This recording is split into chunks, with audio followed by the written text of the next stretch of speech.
Hello everyone and welcome. In this video I have for you a card that can be made into a Valentine's Day card, but my card is an anniversary card. Me and my husband's anniversary is close to Valentine's Day, so we celebrate that. The stamp set I'm using for this card is this stamp set with guinea pigs. It's from Gerda Steiner Designs. I used this stamp set already last year on 2 different cards. I used the stamps at the top.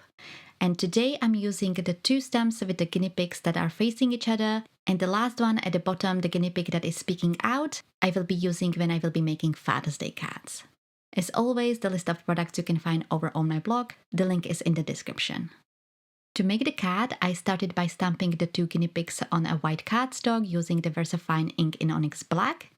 And I also stamped the smaller leaves and the tomato. I already had a few of the leaves pre-made, but I needed a few more. For the coloring, I used the distress inks and I used them as watercolors.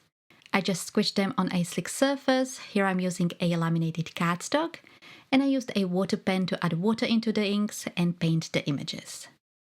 On the leaf and the tomato, I went outside of the lines. This is because when I cut out the images, I like to have a border, but when it was white, I found it a little bit distracting.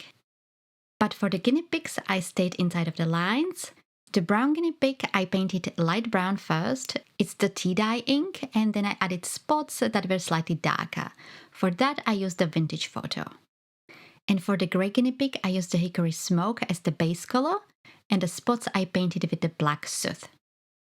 By the way, you saw me painting the leaf with 2 green shades. Actually, that was a mistake. I prepared 2 inks, but that was to paint the smaller leaf with 1 shade and the longer leaf with the other.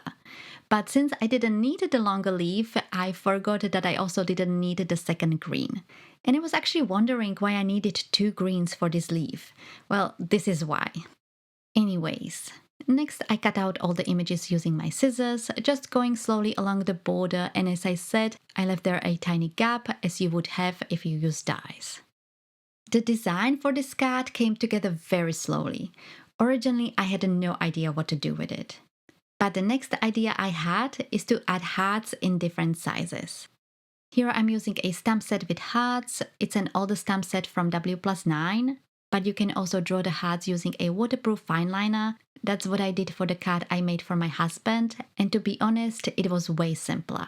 Here some of the stamps didn't stamp well, which was rather annoying.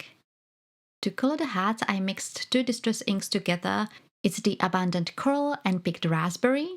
I painted the hearts the same way as I painted the leaves, going outside of the lines, and I painted only those that stamped well. When the hearts were dry, I cut them out, which was really tedious and fiddly, and here you can see all the cutout images together. I was going to adhere them and the sentiment on top of the card base, and that would be it. But then I thought there would be too much white space, so I decided to draw a big heart and fill up the background. I created a stencil just because I wanted the heart to be symmetric, same on each side. And after I cut the stencil, I had a negative space cut out, and I thought I could use that as a mask and create a sunset by blending distress inks. I did make that background, and here it is. I didn't use it at the end as I thought it would be clashing too much with the other images, but I think it looks really cool. However, this gave me an idea for YouTube shorts. I already have series with distress ink blending combos, and in the future I will be making a lot of sunset blending combinations. But back to this card, I traced the stencil with a pencil, and then using a black marker, I drew over the pencil line.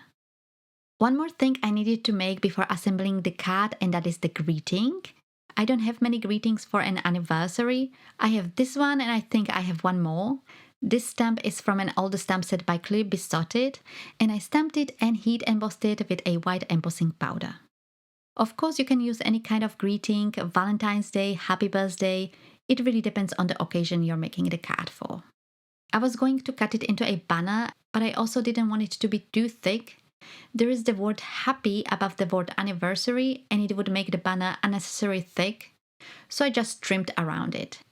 I used my crafting knife and a ruler as well as my scissors, as I didn't cut it through with the crafting knife.